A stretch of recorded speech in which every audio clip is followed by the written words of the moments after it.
Happy New Year, everybody. Welcome back to One Man's Journey. Again, my name is Christopher. Thanks for joining me today on this somewhat overcast day, but still very beautiful here in Portugal.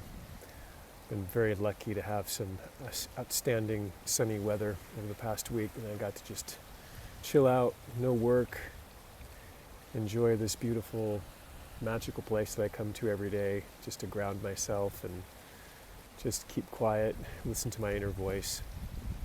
Thought today I'd actually come down to the river today, which is why I have the microphone, just hopefully you don't hear too much of it, too much of the wind. Yeah, just to share kind of the little magic that I get down here. It's even more amazing when the sun's coming out. Wow. Yeah, I never know exactly what I want to talk about until I turn on this camera. I have things rumbling around like a pinball machine, when I'm walking and thinking during the week. I guess the first thing is just to feel my past week on my last video talking about that inner drama to the inner dharma, and really feeling, I took off the last, week and a half off of my teaching job just to get quiet for myself. And I recognized even in my past when I would be quiet, it wasn't always, looked quiet on the outside, but not so much on the inside. And so I realized I needed some more time just to breathe. And I noticed that by just taking that extra time, I was able to get a bit more quiet and a bit more single-mindedness, not so much multiple things going on in my head, which can happen on any moment-to-moment basis, just a lot going on. But it felt a little bit more relaxed this past week. Not taking in as much social media has been very helpful, not getting so bogged down on all the content. And I think really for me, it's like I can get bogged down in content. I think so many of us can get bogged in content. And I think that outer drama that happens, I think, really affects the inner drama that's going on.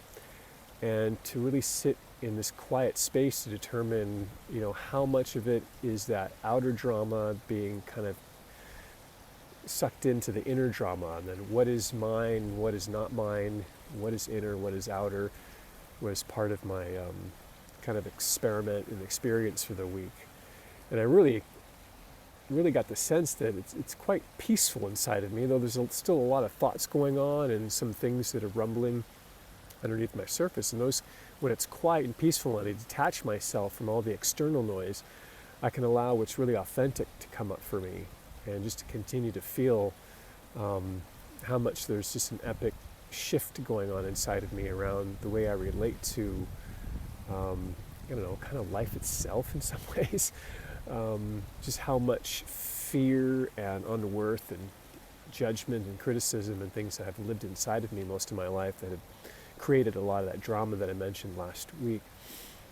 And kind of underneath that, I could really feel something else that lies inside of me, this kind of this quiet, peaceful equanimity that wants to be in the world for sure, but not be of the world. And so it's really taking that time to uncover myself and then to get into more of the space of being more external, feeling more of my centered, authentic self, and then coming back into the world. And of course, what that means, I still don't exactly know again. But there's a deep desire for something to shift. And I feel that wanting to shift both in an inner sense of myself and the way I experience and sense the world, but then also external stuff, like I'm just kind of running out of gas, like I said last week, around what I do for my income. And so in the past, I would usually find a way to come up with a solution to that, quote, problem that I have. And so start digging into what are some ways that I can, make something else happen. And I've just really kind of allowed that to drop away.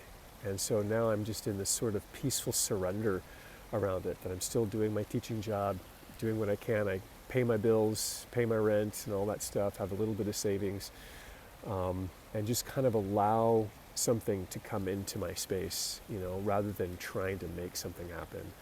I think I'm surrendering into that more and more. I feel more comfortable with it. And so that's kind of starting to take root a bit deeper inside of me. It's a good feeling. I like the feeling of just letting things, trusting, having faith. Things are working themselves out, that something will arise in my space that I'm meant to respond to, that's really resonant with who I am as a person and what my gifts are and what my medicine is for the world, even if it's just being, in my own sense of joy and peace, or realness and all that. I think it adds something to the world, and sharing that with, those of you here on YouTube that are taking this in. So I'll just continue to keep feeling that for myself and keep surrendering into it deeper and deeper. That's where I feel like I am, and just constantly just keeping myself in surrender into the present moment. It's kind of an active surrender. It's a very bizarre feeling. It's unusual. So, and in it, sometimes I can feel levels of a bit of uncertainty, and that brings this bit of sort of a despair and all that. But more often than not, I'm feeling more confident that something is shifting and changing. It just takes time. It takes time for things to shift. You're so used to things thinking and feeling and doing things a certain way, and then you realize you're going to try to turn the ship a little bit. It's like the Titanic, right? It just takes a long time to shift that stuff. So it's not something that can happen overnight. So it just takes a lot of time for that to happen, and just continuing to be in rest around that. And I guess the only other thing too for me is, over the past week there's been quite a bit of news, at least in the United States, around some really crazy stuff that goes on, and you start to wonder, like, man, this is day one of 2025 and we've already got like major situations going on. When I say we, I guess I mean the United States. I'm in Portugal right now.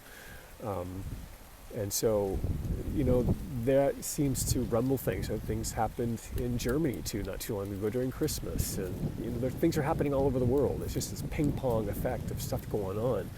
And I think that when we're in that state of sort of inner drama, all of that external drama really heightens and vibrates the internal drama that's going on for us personally.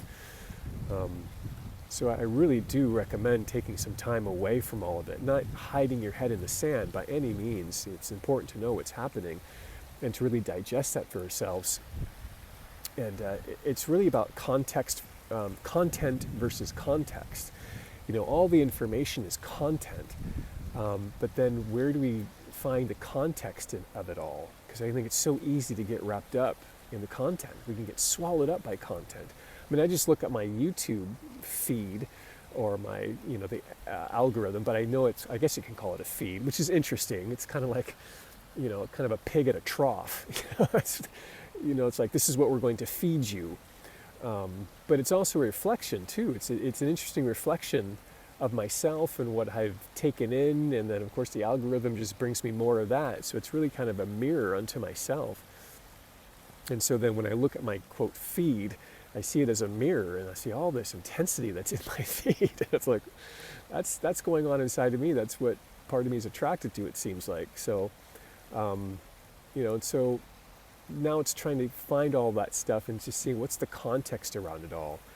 It's so easy for me to get into the minutia and the details of the content, that I think sometimes I lose out on the context. And there's something much bigger at play going on right now that we cannot possibly understand with our tiny little limited ego minds, as to what is the overarching meaning or process or message or anything like that. It's just so hard to do that unless you really go inside and try to get a little meta to it all.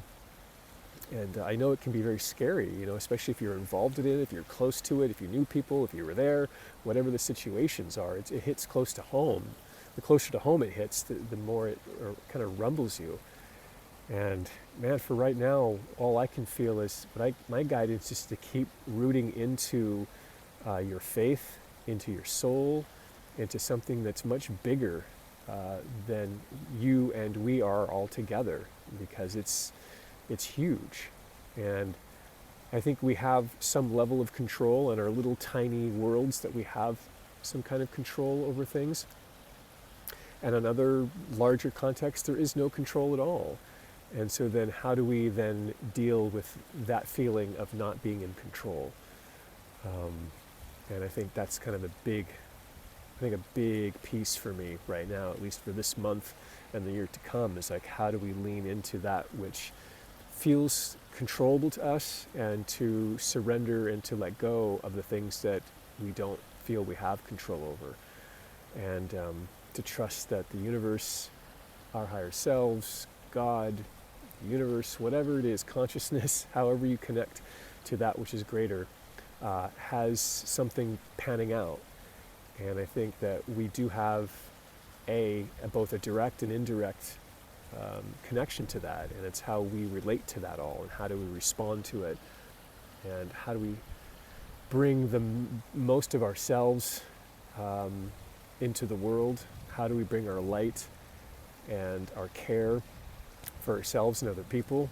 And I have to feel that somehow makes a difference, that in the overall scheme of everything, it may not stop the end of the world, so to speak. And I was listening to one person talk about, like, okay, so if the end of the world was 5 minutes from now, what do you want me to do? Go to the bathroom? That was kind of a funny situation. And it's true, there's something real to that. It's like, if the end of the world were to happen, in the next 5 minutes, where do I want to be? How do I want to be? So I think, all the fear sends us to levels of like, where do we want to be in this moment? How do we want to be in any given particular moment? Because, whether it's World War III, or whether it's, we happen to step into a situation that is unfortunate and it ends, tomorrow. I don't know. Anything can happen. So I think really getting into the depths of our soul, and to really find the place inside of us that is in peace and in joy and in love, but also not also hiding the fear and the angst and the worry, the despair, the grief. All of that's part of the whole game, and it's all part of it. So not one of it can be left behind. So I think it's really incumbent on us, each of us, to really continue to feel the depth of our own being, and to continue to process it all, and lean into something that's much bigger, and to really take time to step away. If it becomes too much, just back off, take a break, feel yourself again, and come back with a different heart set, different set of eyes, and just take bits and pieces as you go along. That's what I try to do. I see it, I take in a little bit of it, put it away, and then I just try to digest it all and go back to that inner space that is wanting for me just to be in my seat of power, and just to be in care of other people, care for myself, and see how I can extend that in my proximal world, I guess you can call it. So yeah, I guess that's kind of really where I'm at, more of a digestion of the week, and then what I'm feeling to continue to do for myself, and just a little bit of my own guidance for myself, and see if that resonates with any of you going forward. So, all right, well, sending blessings to all of you wherever it is that you are in the world taking this in. Thank you for participating, and I will continue to see where else this goes from here on this journey, one step at a time, one day at a time. All right, God bless, and I'll talk to you soon. Bye-bye.